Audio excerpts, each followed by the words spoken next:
Hello everyone and welcome to NS Online Education. My name is Navin Kumar and in this video we will solve General Aptitude question of DBT Biotechnology Eligibility Test 2014 question paper. So let's start. Our first question is Mr. X and Mr. Y and Mr. Z went to a fruit shop to purchase apples and oranges at a fixed price for each orange and apple.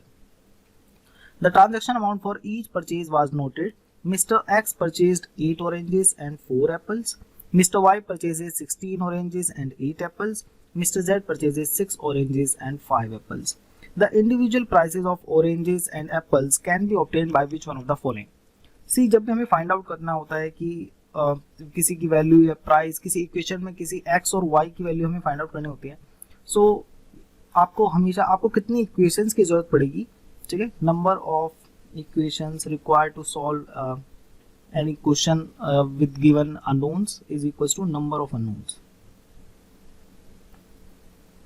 तो आपकी जितने unknowns हैं उतने ही आपको equations की जरूरत पड़ेगी ताकि आप उनकी values को find out कर सकें, ठीक है? तो जैसे कि हमें यहाँ पर given है कि आपको एप्पल और ऑरेंजेस हैं, ठीक है, और इसमें आपके पास फिर mister X Y and Z. तो इन्होंने बताया कि जो मिस्टर एक्स है उन्होंने जो एप्पल्स लिए हैं, ठीक है, उन्होंने लिए हैं 4 apples and 8 oranges. Then Y ने लिए हैं आपके 8 apple and 16 oranges and Z ने परचेज किए हैं आपके 5 एप्पल्स एंड 6 ऑरेंजेस, ठीक है.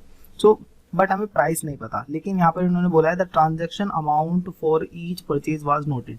दैट मीन्स कि यहाँ पर इन्हें पता है कि कितना ट्रांजैक्शन हुआ है. तो यानी कि इन्हें पता है कि यहाँ पर सम टोटल है वो इन तीनों के लिए क्या है, तो ये वैल्यू हमें पता है, ठीक है. कि लेट्स से इन्होंने 100 रुपीज़ 120 फॉर एग्जांपल मैं आपको बता रहा हूँ, ठीक है. सो जो भी अमाउंट है वो इनको पता है क्योंकि यहाँ पे इन्होंने मेंशन किया है the transaction amount for each purchase was noted, ठीक है. नाउ एप्पल और ऑरेंज का जो प्राइस है वो किस पे डिपेंड करेगा? देखिए इन्होंने 4 एप्पल परचेज किया है, तो लेट्स से अगर एक एप्पल का प्राइस x है तो इनके एप्पल्स का प्राइस क्या हो जाएगा 4x. सिमिलरली अगर हम कंसिडर करें कि एक ऑरेंज का जो प्राइस है वो y है तो 8 ऑरेंजेस का क्या हो जाएगा 8y. सिमिलरली यहाँ पर 8x 16y 5x 6y. Okay, so that means हमारे पास नंबर ऑफ अननोन्स कितने हैं? हमारे पास नंबर ऑफ अननोन्स है 2. x का क्या प्राइस है और y का क्या प्राइस है, ये हमारे अननोन है. बाकी सारी वैल्यूज हमारे पास हैं, ठीक है. तो आप देख सकते हैं अगर आप एप्पल्स के प्राइस और ऑरेंज के प्राइस को ऐड करेंगे तो जो उनका ट्रांजैक्शन का अमाउंट है जो भी है वो उसके इक्वल आएगा, ठीक है. तो ये एक आपकी एक इक्वेशन हो जाएगी, ये आपकी सेकंड इक्वेशन हो जाएगी, ये आपकी थर्ड इक्वेशन हो जाएगी. अभी मैंने आपको बताया कि जो नंबर ऑफ इक्वेशंस रिक्वायर्ड होती है किसी क्वेश्चन को सॉल्व करने के लिए, ठीक है, मैथमेटिकल इक्वेशन को सॉल्व करने के लिए, वो डिपेंड करते हैं कि आपके कितने नंबर ऑफ अननोन्स है. तो हमारे यहाँ पर अननोन जैसे मैंने बताया कि 2 अननोन्स है, तो नंबर ऑफ इक्वेशन भी कितनी चाहिए होंगी 2 चाहिए होंगे. तो इनमें से आप कोई भी 2 इक्वेशन जो है वो सेलेक्ट कर सकते हैं इसको आंसर को फाइंड आउट करने के लिए, ठीक है, प्रोवाइडेड आपको ट्रांजेक्शन अमाउंट पता हो, जो कि यहाँ पे इन्होंने बोला है कि for each purchase was noted कि उन्हें पता है, ठीक है. सो दैट मीन्स यहाँ पर जो हमें नंबर ऑफ इक्वेशन चाहिए वो कितनी होनी चाहिए, वो होनी चाहिए 2, ठीक है. अब वो कोई भी हो सकती है, वो 1 एंड 2 भी हो सकती है और वो 2 एंड 3 भी हो सकती है और 3 और 1 भी हो सकती है, ठीक है. सो इसलिए option number B is the right answer in this case. अगर यहाँ पे 3 एंड 1 का भी होता तो उसको भी हम यहाँ पर मार्क करते, ठीक है. The next question is a watch repair man notice that clock under repair showed 12 minutes slow eight 10 PM. He made an adjustment and went home. Next day at 10 AM the clock showed 10:12 AM. At what time the clock would have shown the correct time? ठीक है. तो question में बोला गया है कि पहले वो क्लॉक स्लो थी, ठीक है. तो फर्स्ट जो केस है उसमें क्या है 12 मिनट स्लो चल रही है क्लॉक, 12 मिनट स्लो चल रही है और इसने ये कब देखा, इसने देखा 10 PM पर, ठीक है. तो 10 PM पर इसने देखा 12 मिनट स्लो है, तो उसका मतलब जो वॉच है उसमें कितना टाइम शो हो रहा होगा, तो इसमें 12 मिनट्स कम टाइम शो होगा. दैट मीन्स 9 और 60 माइनस 12, तो ये 10 में से 2 8 और ये 5 में से 1 गया 4 48. सो जो टाइम वहाँ पर आपकी जो क्लॉक शो कर रही होगी दैट विल बी 9:48, जबकि एक्चुअल टाइम क्या था 10 PM, correct. Then second case में उन्होंने बोला कि जब वो मॉर्निंग में आता है, एडजस्टमेंट किया उसने और उसके बाद जब वो मॉर्निंग में आता है तो उसने फाइंड आउट किया कि जो टाइम है अब वो क्या हो गया 10:12 AM हो गया, यानी कि अब यहाँ पर 12 मिनट फास्ट ज़्यादा हो गया, मतलब, ठीक है. 12 मिनट फास्ट अभी नहीं कहेंगे हम, ठीक है, क्योंकि अभी इसमें क्या हुआ है, अभी जो चेंज आया वो मैं भी आपको बताऊंगा, ठीक है. बट अभी यहाँ पर क्या है, यहाँ पर इन्होंने देखा है कि जो टाइम है दैट इज़ 10:12 AM और यहाँ पर जबकि एक्चुअली जो टाइम हुआ that is 10 AM. Clear now. तो आपने देखा कि यहाँ पर कितने आवर्स का डिफरेंस है, यहाँ पर 12 आवर्स का डिफरेंस है, ठीक है. और यहाँ पर जो डिफरेंस है, ठीक है, वो कितना है, वो आपका 12 आवर्स तो है, उसके साथ साथ प्लस कितना टाइम एक्स्ट्रा हो गया, ये हो गया 12 यहाँ पर ज़्यादा हो गया, 12 यहाँ पर पहले लेस था, तो दैट इज 24, तो 24 मिनट्स। तो यहाँ पर जो क्लॉक है वो 24 मिनट यहाँ पर फास्ट थी, क्योंकि पहले का जो 12 था वो लेस था ना, स्लो था, तो उसको भी कवर किया उसने, और उसके बाद जो है उसने जो 12 मिनट्स हैं वो और भी ज़्यादा आगे चली गई, फास्ट हो गई, ठीक है। तो दैट मीन्स कि ऑब्वियस सी बात है कि ये जब इसने इस क्लॉक ने जो 12 मिनट जो स्लो था, ठीक है, इसको जब इसने कवर किया होगा तो एक टाइम ऐसा होगा जब इसने करेक्ट टाइम शो किया होगा इस क्लॉक ने, ठीक है, जब इसने ये पार्ट रिकवर किया होगा स्लो वाला, बट उसके बाद ये क्या है फास्ट हो गई होगी, तो इसका टाइम आगे चला जाएगा जो नॉर्मल जो एक्चुअल टाइम है, ठीक है।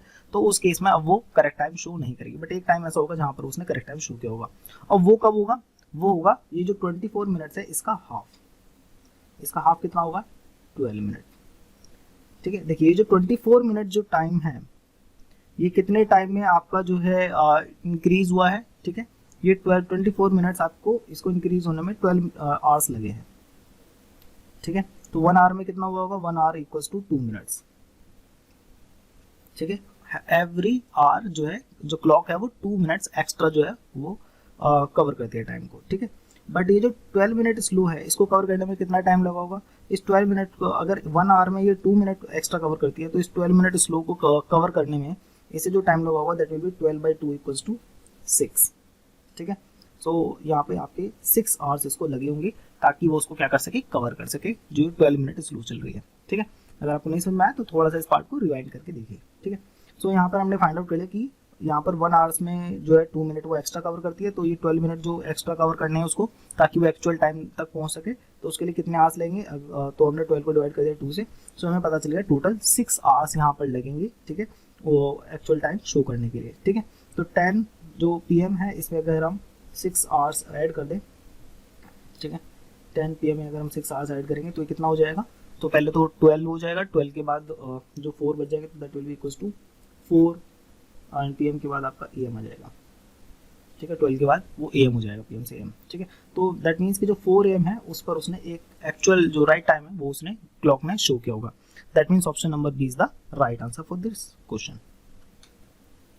The next question is, in a class of 15, the mean marks for a unit examination was 25 with a standard deviation of 0. The correct interpretation is, half the class had score less than 25, ये हमें check करना होगा। There was a high correlation between ability and grade, ऐसा कुछ भी mention नहीं है। Everyone had a score of exactly 25, check करना पड़ेगा। And half the class had zeros and half had 25s, तो ये हमें चेक करना होगा, ठीक है। तो देखिए यहाँ पे क्या है, स्टैंडर्ड डेविएशन 0 है। सबसे पहले उन्होंने बताया कि क्लास में कितने हैं, 15 है, ठीक है। सो 1 2 3 4 5 6 7 8 9 10 11 12 13 14 15, ओके।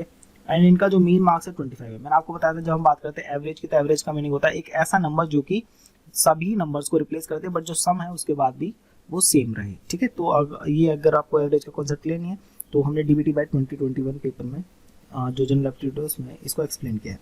सो दैट मीन्स यहाँ पर सब में ये जो 15 है इन सब के हम कंसिडर कर सकते हैं कि इन सब के कितने मार्क्स आए होंगे, 25, क्योंकि अभी जैसे मैंने बताया कि ये वो नंबर है जो कि डेटा के सभी नंबर को रिप्लेस कर सकता है, बट उसके बाद भी जो आपका एवरेज है वो चेंज नहीं होता है, सॉरी एवरेज भी चेंज नहीं होता है और उसके साथ साथ आपका जो सम है वो भी चेंज नहीं होता है।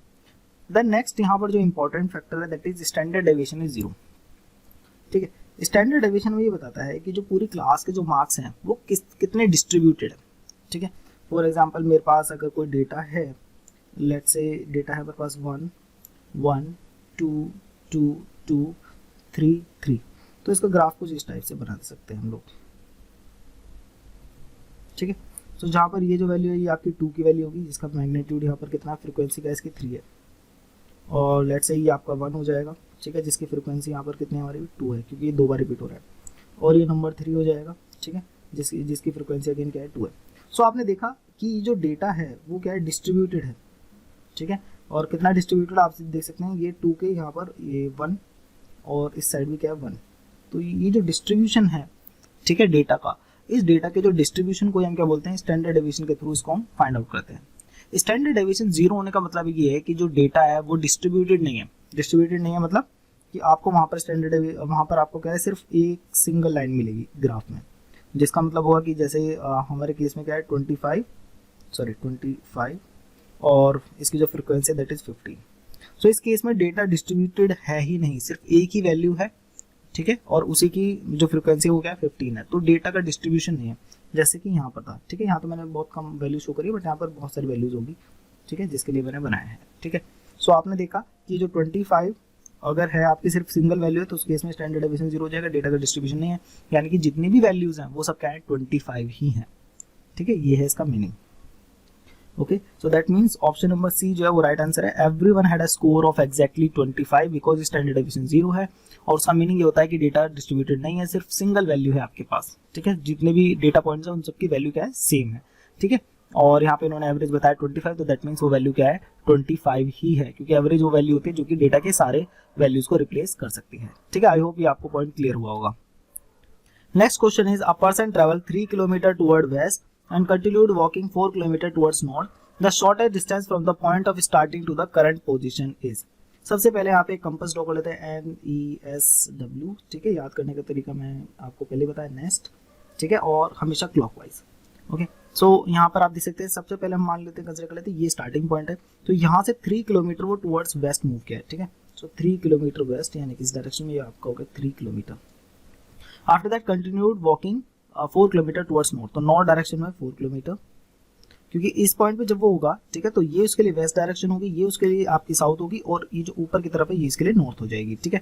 सो नॉर्थ डायरेक्शन में कितना मूव किया है वो 4 किलोमीटर, ठीक है, इस डायरेक्शन में। नाउ हमसे पूछा गया था shortest distance from the point of starting to the current position is.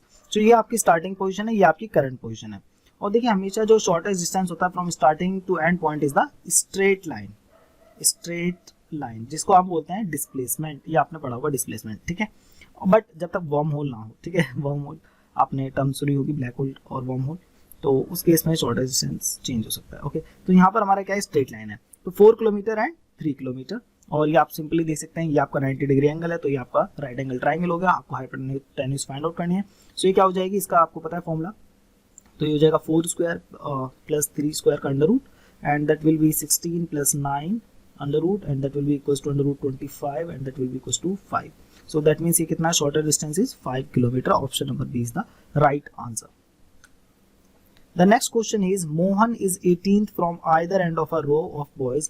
How many boys are there in that row? तो ये भी बहुत एक easy question है। तो देखिए एक line है, ठीक है, और इसमें आपके ये number of boys होंगे, ठीक है, जो कि यहाँ पर standing है, ठीक है।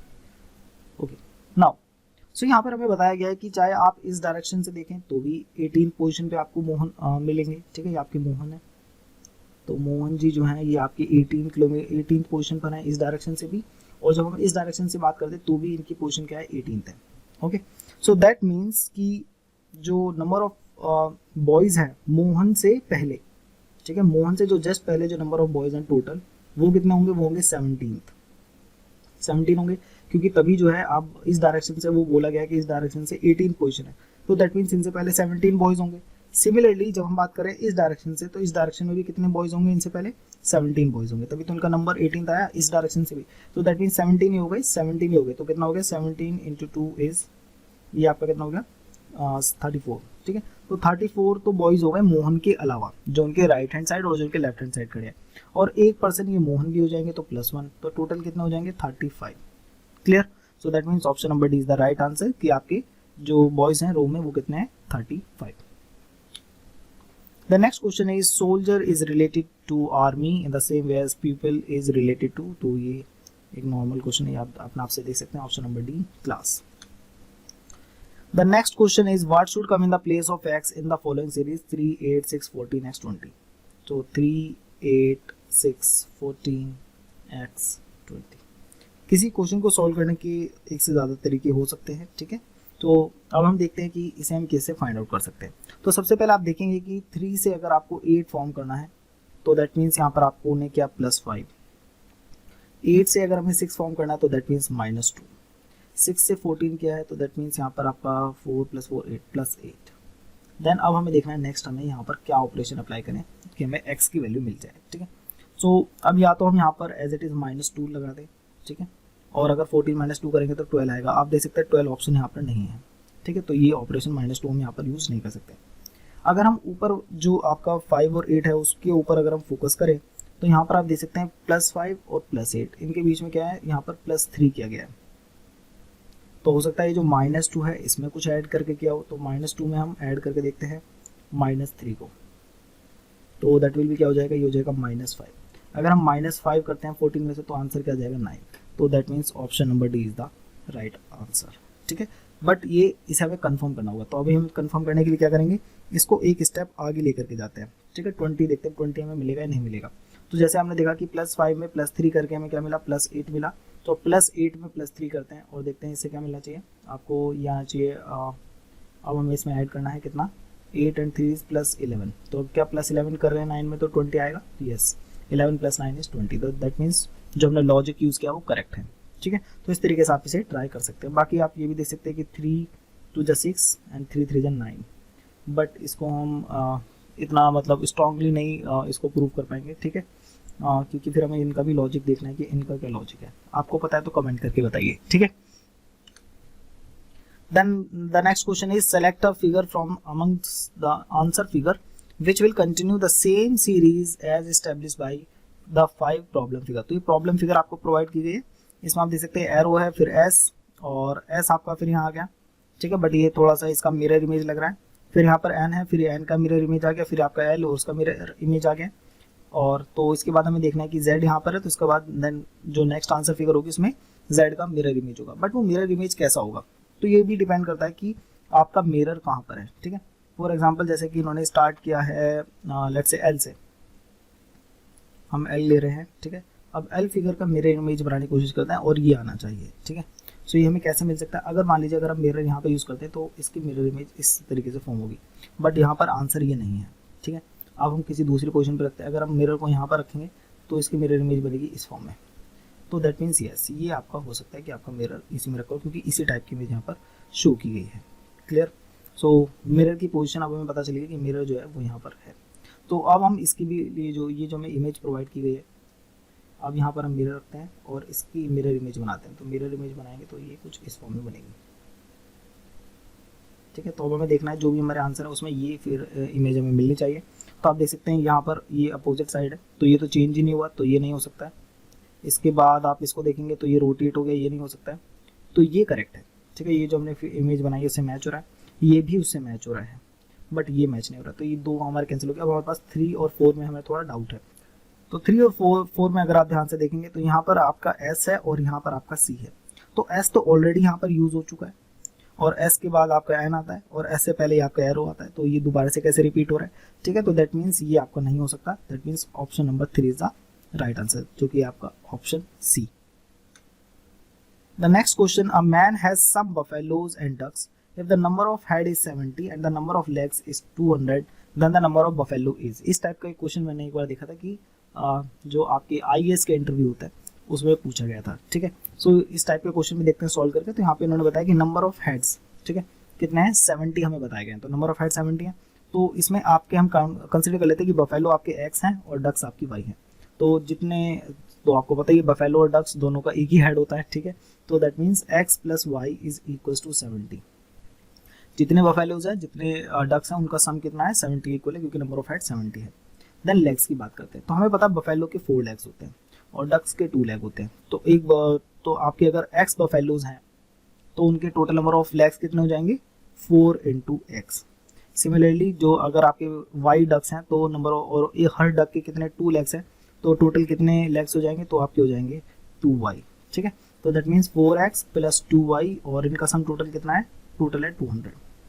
ठीक है, ये बफेलो के लेग्स हैं और ये आपके डक्स के लेग हैं। ठीक है, तो अब जैसा मैंने आपको बताया था कि जब भी आपको इस टाइप की इक्वेशन सॉल्व करनी है तो आपको जितने आपके अननोन्स है उतनी ही इक्वेशंस आपको जरूरत पड़ेगी। ठीक है, तो आप देख सकते हैं यहाँ पर हमारे पास 2 इक्वेशंस हैं और 2 ही हमारे पास अननोन है, that is x and y। Now इसका आंसर फाइंड आउट करने के लिए हम सिंपली क्या कर सकते हैं, इसको 2 से मल्टीप्लाई कर देते हैं। ठीक है, एलिमिनेट करने के लिए, तो हो जाएगा 2x plus 2y and that is equals to, इसको यहाँ पर लिख सकते हैं नीचे। ठीक है, तो ये हो जाएगा 2x plus 2y equals to 7 × 14 114। ठीक है, तो पूरी इक्वेशन के हमने 2 से मल्टीप्लाई करके यहाँ पे इसको लिख लिया। अब यहाँ पे सब्ट्रैक्शन कर लेते हैं, 4x में से 2x जाएगा तो 2x आ जाएगा, 2y कैंसिल हो जाएंगे और 200 में से माइनस 140 करेंगे तो दैट विल बी 60। तो दैट मीन्स x की वैल्यू कितनी आ जाएगी, 30।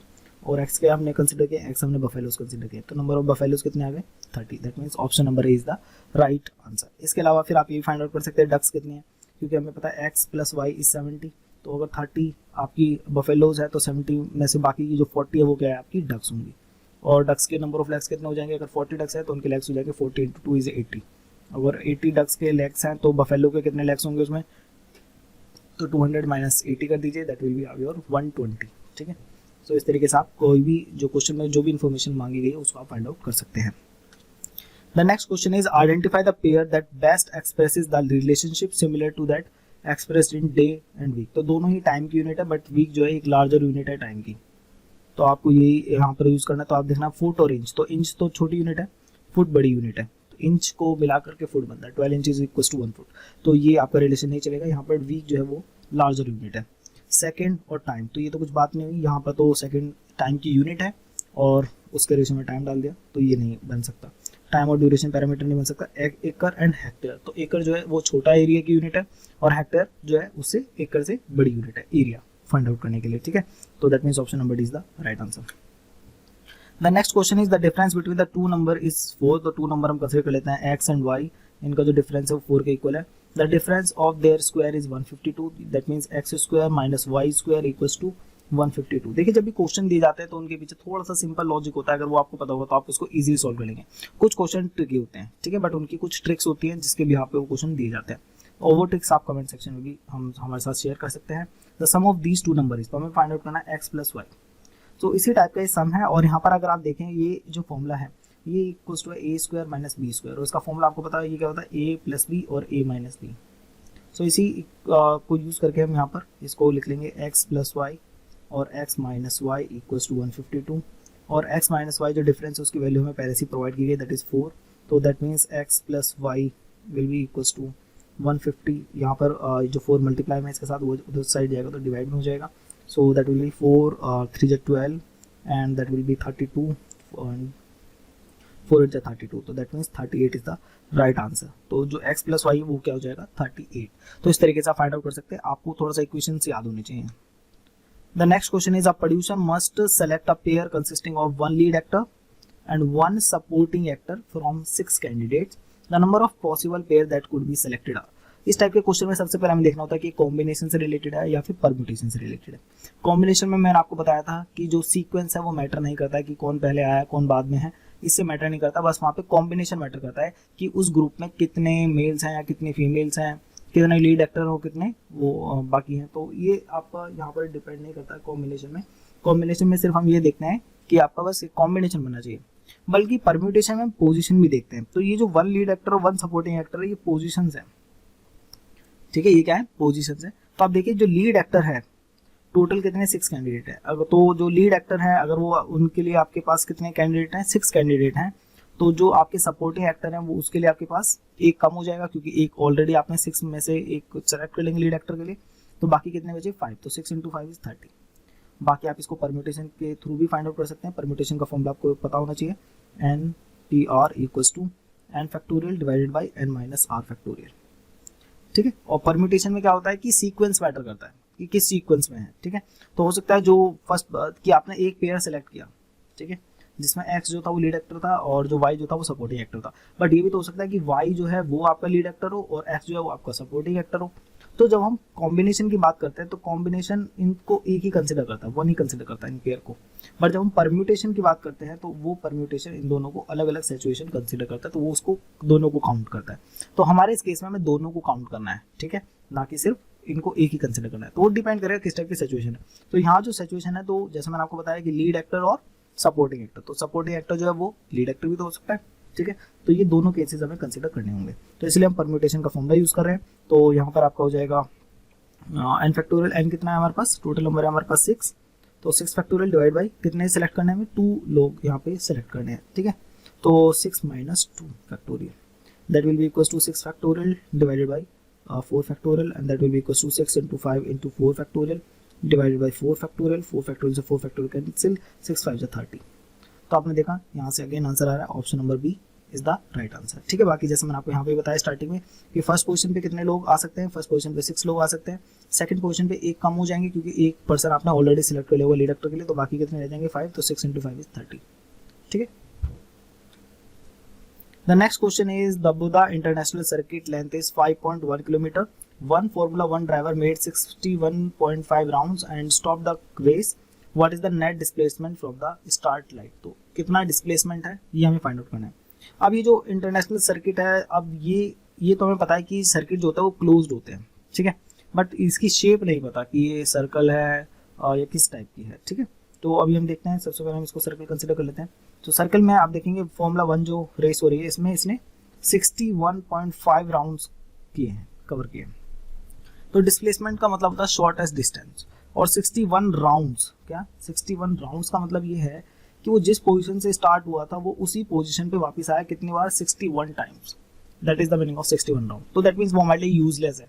क्यों? क्योंकि जिस पोजीशन से वो स्टार्ट हो रहा है उसी पोजीशन पे वापस आ रहा है 61 टाइम्स, तो उनके बीच का जो स्टार्ट पोजीशन है और जो एंड पोजीशन है उसके बीच का डिस्प्लेसमेंट 0 है।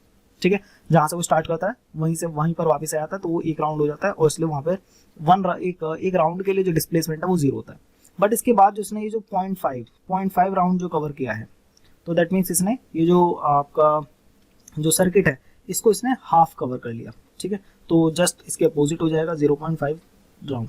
ठीक है, सो दैट मीन्स उसकी पोजीशन यहाँ पर होगी उस केस में। ठीक है, और क्योंकि ये आपने देखा पूरे सर्किट को हमने 2 पार्ट में डिवाइड कर दिया, और जो पूरा सर्किट है इसकी जो लेंथ है दैट इज 5.1 किलोमीटर। तो ये जो हाफ लेंथ है, ये जो एक साइड की जो हाफ लेंथ है, ठीक है, ये जो आपकी हाफ लेंथ है इस साइड की, ये कितनी हो जाएगी, 5.1 किलोमीटर का हाफ हो जाएगा, and that will be equals to 2 × 4 and 2 × 10 and 2 × 10 kilometre, तो that is 2.55 kilometre. But the thing is shortest distance जो होता है उसको हम डिस्प्लेसमेंट, यहाँ पे बोला डिस्प्लेसमेंट। डिस्प्लेसमेंट का मतलब होता है स्टार्टिंग से एंडिंग पोजीशन के बीच में एक स्ट्रेट लाइन। क्लियर? बट यहाँ पे मेंशन नहीं है कि किस टाइप का सर्किट है, सर्कल है या क्या शेप है, हो सकता है उसकी शेप इस तरीके से हो। ठीक है, तो उस केस में जो शॉर्टेस्ट डिस्टेंस है वो आपका जो लेंथ है इसकी हाफ हो जाएगी। ठीक है, टोटल सर्किट जो है वो तो इसको पूरा कवर करेगा ना, बट हम सिर्फ एक साइड का कवर करेंगे, तो वो कितना हो जाएगा 2.55 किलोमीटर। तो उस केस में तो आपका ये डिस्प्लेसमेंट कंसिडर किया जा सकता है जब उसकी शेप इस तरीके की हो। ठीक है, तो ये हमें ऑप्शंस में देखना पड़ेगा कि हमें ऑप्शंस क्या दिए हुए हैं। ठीक है, सो ऑप्शन दिया हुआ है 313.65, क्या ये पॉसिबल है? नहीं। या तो ये 2.55 किलोमीटर होगा, यानी कि ये जो पाथ है, और अगर ये सर्कल है आपका इंटरनेशनल, ठीक है, तो उस केस में ये जो डिस्टेंस होगा वो 2.55 किलोमीटर से भी लेस होगा। ठीक है, क्योंकि शॉर्टेस्ट है, तो 2.55 से बिलो की वैल्यू कोई भी हमें मेंशन नहीं है, तो that means option number C is the right answer. ठीक है, 0 कंसिडर नहीं करेंगे क्योंकि 0 तो हो ही नहीं सकता। ठीक है, 0 तब होता जब यहाँ पे हम बात करते हैं 62 राउंड्स की। तो 62 राउंड्स में आपका जो स्टार्टिंग पोजीशन होती है वही आपकी एंडिंग पोजीशन होती है। The next question is on a bright sunny day a healthy person with perfect eyesight walking on a tar road saw the legs of a deer were blurred or wavy on the surface far ahead of him. This unusual image formation is because of total internal reflection. ये आपने physics में cover किया हुआ है। ठीक है, so this is it. I hope आपको सारे क्वेश्चन समझ में आए होंगे। आप कमेंट करके बता सकते हैं अगर आपको कोई भी डाउट है या फिर आपको कैसे लगे सभी क्वेश्चंस के सॉल्यूशन। और अगर आप इसी टाइप के बाकी क्वेश्चन सॉल्व करना चाहते हैं तो आपको प्लेलिस्ट का लिंक प्रोवाइड किया गया है वीडियो के डिस्क्रिप्शन में, आप उसे फॉलो कर सकते हैं। और बाकी आप हमारी वेबसाइट को विजिट कर सकते हैं www.nsonlineedu.com। So see you in the next video, till then good bye.